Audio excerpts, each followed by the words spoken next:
신앙 고백하십니다.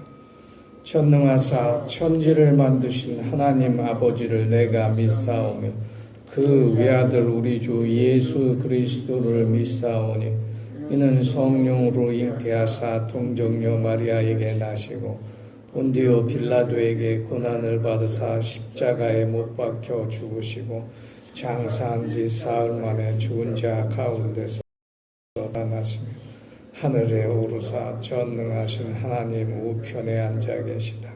저리로서 산 자와 죽은 자를 심판하러 오시리라.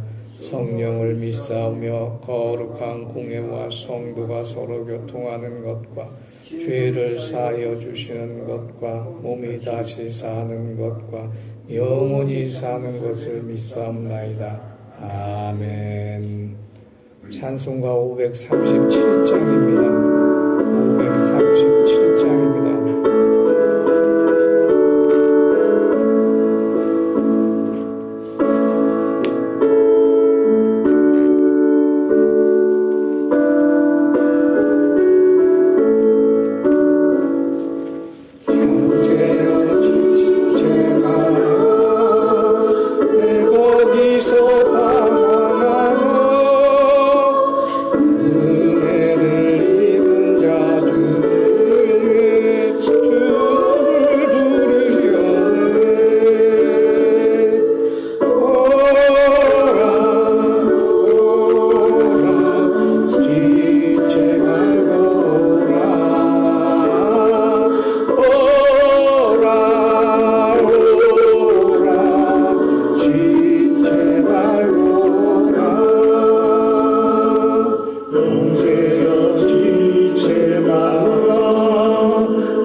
오늘 본문 말씀은 로마서 3장 20절에서 22절 말씀입니다.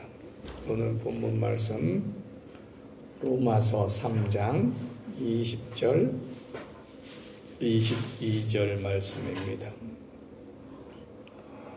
큰 소리로 함께 봉독합니다. 그러므로 율법의 행위로 그의 앞에 의롭다 하심을 얻을 육체가 없나니 율법으로는 죄를 깨달음이니라. 이제 율법 외에 하나님의 한 의가 나타났으니 율법과 선지자들에게 증거를 받은 것이라. 곧 우리 주 예수 그리스도를 믿음으로 말미암아 모든 믿는 자에게 미치는 하나님의 은이 차별이 없느니라. 아멘. 계속해서 율법과 믿음에 대한 사도 바울의 증거가 펼쳐지고 있는데, 오늘 주신 본문으로 우리가 하나님의 은혜를 얻을 것은 도대체 하나님의 의가 계속 이렇게 반복되고 있는데, 믿음과 관련해서 그 의가 구체적으로 무엇이냐, 오늘도 다시 한번 상고하고자 합니다. 여기서 말하는 의라고 하는 것은 하나님의 의라고 사도 바울이 지칭을 하고 있는데, 이 의는 구약 히브리 성경의 체데크라고 하는 원어로 되어 있는 의라고 하는 것은 의가 단독적으로 존재하는 것이 아니라 관계 속에서 존재하는 하나님의 의다라고 하는 것을 우리가 먼저 깨달아야 됩니다. 관계 속이라는 건 무슨 관계? 부모와 자식 간의 관련해서 부모와 자식 간의 관계가 부모의 할 일, 자식이 순종하여야 할 일이 온전해졌을 때 그 가정을 의로운 가정이라 이렇게 이야기를 합니다. 위정자와 백성들 관계에서 위정자들이 백성을 위해서 헌신하고 백성이 위정자들을 존경하는 것, 이것이 그 나라의 의란 말이죠. 또 이 사회에서 기성세대가 청년세대와 어린 세대를 존중할 줄 알고 그들에게 바른 인도함뿐만 아니라 바른 본을 보이는 그 사회, 청년들과 어린아이들이 어른들을 본받아 우리도 어른이 되려면 저런 일을 해야 되겠지라고 했을 때 그것이 의로운 사회란 말입니다. 그런데 세상을 돌아보시면 부모와 자식 간의 관계가 온전치 못해요. 우리 여기 계신 분들이 평생은 자식들을 위해서 기도하고 손들을 위해서 기도하고 또 믿음으로 말미암아 자식을 위해서 손들을 위해서 잘 되기를 오늘 이 새벽도 우리가 기도하고 있는데, 그렇지 못한 부모가 많이 있다는 거지요. 화장실에 애를 낳고 버리는 어린 소녀들이 있는가 하면 봉지에 싸서 목사님 댁에 갓난아이를 버리는 그런 일도 있었단 말이죠. 금봉지라고 하는 그 갓난아이는 벌써 지금 30살이 되었을 거란 말이죠. 자식들은 부모를 더 이상 존경하지 않아요. 아버지, 어머니가 나를 위해서 해준 게 뭐가 있어요? 그런단 말이죠. 가난해서 못 해줬어요. 어리석어서 못 해줬어요. 그런 부모도 있어요. 그러나 진실로 부모가 자식들을 위해서 평생 기도하고 믿음으로 살아가기를 바라고 너한테 해준 물질은 없지만 조상들의 이야기를 해가고 내 아버지 어머니 너희 할머니 할아버지가 나를 어떻게 키웠고 나를 위해서 그렇게 헌신하였다라는 것을 몸소 보이면서 부족하지만 자식들을 위해서 날마다 기도하면서 해온 부모도 있다는 말이죠. 자식들도 내 부모는 가난하고 많이 배우지 못했지만 나를 위해서 평생을 살고 기도하였다고 하는 그것을 아는 자식들은 부모를 함부로 못한단 말이지. 위정자들도 백성 앞에 마찬가지입니다. 되도록 위정자들은 백성들은 자기들을 위한 위정자들을 위한 사람으로 생각해 와서 백성들을 착취하고 백성들에게 엄청난 고역을 강요했던 역사가 있었던 것이잖아요. 이번에 대통령 선거 결과를 보면서 호남에 일어났던 전봉준 장군의 이야기도 떠올리게 되고 호남에서 있었던 백제의 부흥기도 생각해보고 신안의 역사를 돌아보면 제가 원래는 경주 김씨인데 조상들이 신라 멸망 후에 김해김씨로 또 성을 바꿔서 살았어요. 신안의 서울섬의 역사를 보니까 이 서울섬에 두 김씨가 예전부터 처음에 정착했다고 그러더라고요. 예전엔 다리가 없었으니까 섬으로 도망 다녀야 했던 많은 박해자들도 있었고 동네에서 살지 못했기 때문에 어떤 동네를 가든 박해를 하였기 때문에 사람이 살지 않는 동네로 찾다 섬으로 가다 솔섬에 왔던 분들도 있을 거예요. 우리 조상들이 혹시 여기 왔었을까? 그런 생각도 해봤어요. 6.25 이전에 일제시대 때 조선 말에는 우리 조상들이 개마고원에서 살았었는데 그분들이 어떻게 평양에 내려왔고 또 그 후손인 우리가 여기에 서울에 정착하고 서울에서 또 그 후손인 제가 신안 솔소매까지 오게 되었을까? 그 먼 필리핀에서 제가 어떻게 지도 송도교에 오게 되었을까? 그것이 다 하나님의 이끄심이란 말이죠. 하나님의 의로우심을 성취하기 위한 저에 대한 할 일이요. 또 저를 맞아준 여러분의 하나님께 대한 할 일이라 저는 여겨집니다. 그 의가 그런데 율법을 통해서 이제 진노하시는 하나님의 심판으로 나타나는 것이 아니라 이제는 믿음으로 말미암아 22절에 보니까 예수 그리스도를 믿음으로 말미암아 나타났다 그러죠. 그 의가 하나님의 의에는 세 가지 속성이 있습니다. 첫째는 약속의 속성이요, 둘째는 율법의 속성이요, 셋째는 믿음의 속성입니다. 약속의 속성이라는 것은 하나님 의가 나타나기 위해서 먼저 하나님께서 약속을 하신다는 거. 아브라함하고 약속하셨어요. 노아와 약속하셨어요. 아담과 이브에게 약속하셨어요. 네가 비록 생명나무의 실과를 먹었어도 다른 사람들이 너를 저주하고 너를 죽이지 못하고 너를 보호하겠다. 노아에게는 다시는 홍수로 멸하지 아니하리라. 하나님께서 먼저 약속하셨어요. 아브라함에게는 너는 복의 근원이 될지 내 이름을 창대케 할지라. 너에게 복을 주는 자에 복을 주고 너를 저주하는 저주를 내리라. 하나님께서 먼저 약속하셨단 말이에요. 그게 하나님의 의예요. 첫 번째 의예요. 둘째는 하나님께서 약속하시고 자기 백성을 삼으셨기 때문에 내가 내 민족을 축복하리라라고 약속하셨기 때문에 반드시 그걸 지켜야 되는데 그런데 백성들이 약하고 백성들의 죄가 관영하니까 하나님께서 너는 죄를 짓지 말고 나의 진노 아래 있지 말아라 해서 율법을 주셨단 말이에요. 하나님의 무서움, 두려움. 그래서 모세는 하나님을 두려워하고 잠언에서는 계속 얘기해요. 하나님을 경외하라. 경외라고 하는 마음은 하나님을 두려워하는 마음이고 경외라고 하는 두 가지 뜻인데 하나님을 두려워하고 하나님을 신뢰하라는 그런 의미가 있어요. 율법으로는 하나님을 두려워하라는 의미로 율법을 주신 거예요. 그러면 하나님을 가까이 하라. 하나님의 은혜를 받아라라고 하는 그 외자라고 하는 그 경이라고 하는 것은 공경하라고 하는 경이라는 것은 바로 예수 그리스도 믿음으로 나타나는 것입니다.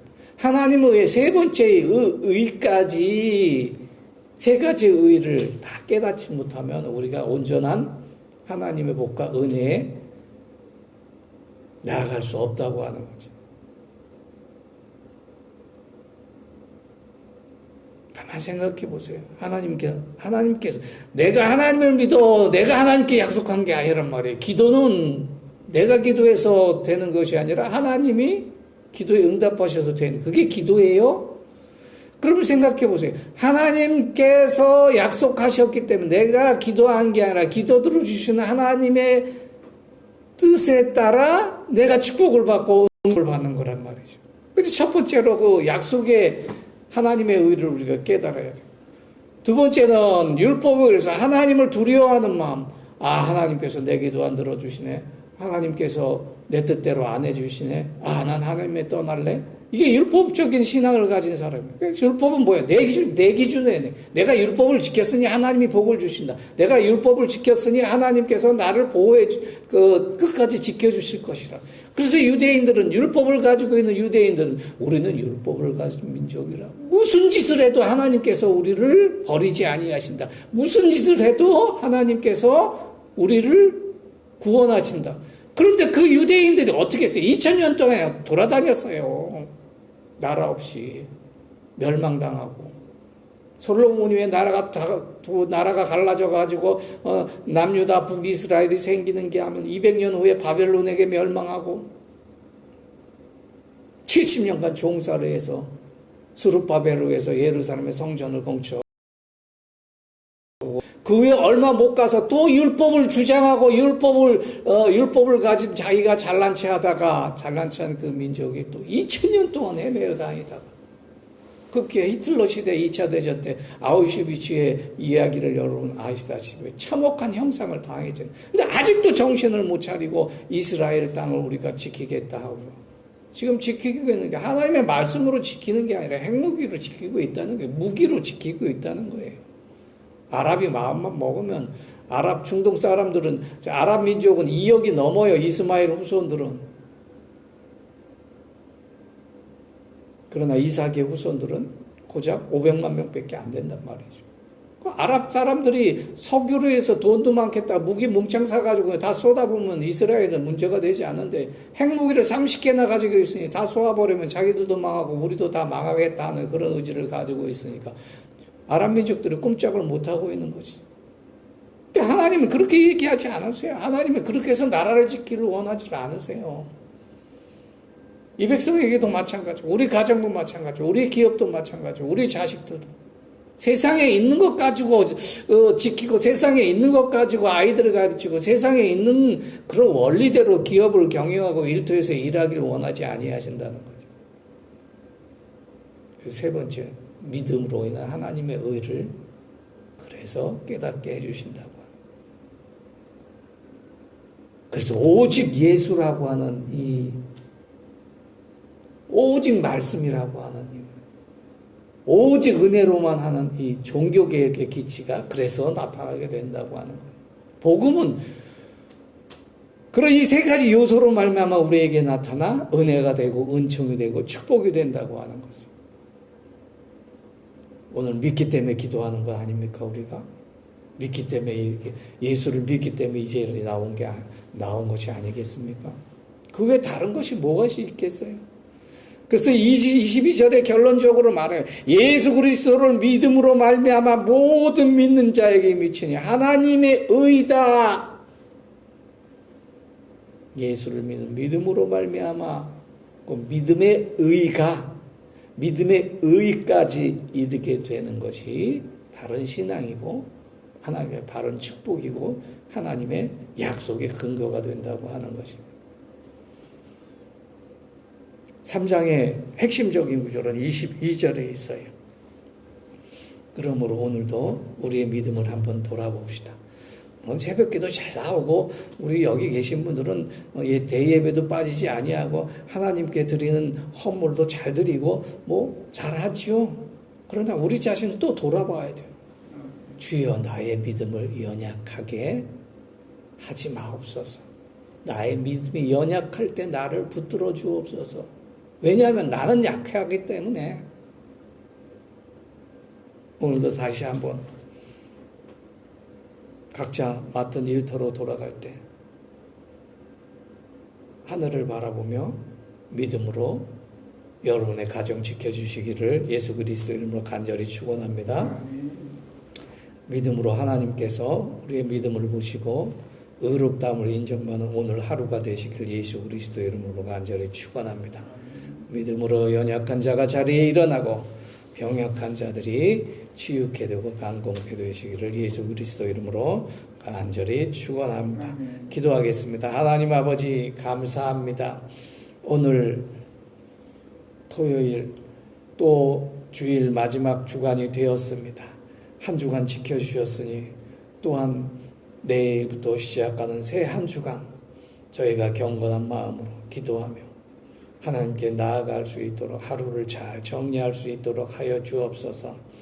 풍파와 같이 태풍과 같이 지나간 한 주간의 이 나라의 모든 일들을 주여 굽어 살펴보시고 하나님의 의가 하나님의 뜻이 무엇인지 다시 한번 깨닫는 새 주간이 될 수 있도록 오늘 하루 잘 마무리될 수 있도록 축복하시고 인도하여 주시옵소서. 모든 것 감사드리며 예수 그리스도 이름으로 기도하옵나이다. 아멘. 주의 기도로 마칩니다. 하늘에 계신 우리 아버지여, 이름이 거룩히 여김을 받으시오. 나라에 임하옵시오. 뜻이 하늘에서 이룬 것 같이 땅에서도 이루어지이다. 오늘날 우리에게 일용할 양식을 주옵시고 우리가 우리에게 죄 지은 자를 사하여 준 것 같이 우리 죄를 사하여 주옵시고 우리를 시험에 들게 하지 마옵시고 다만 악에서 구하옵소서.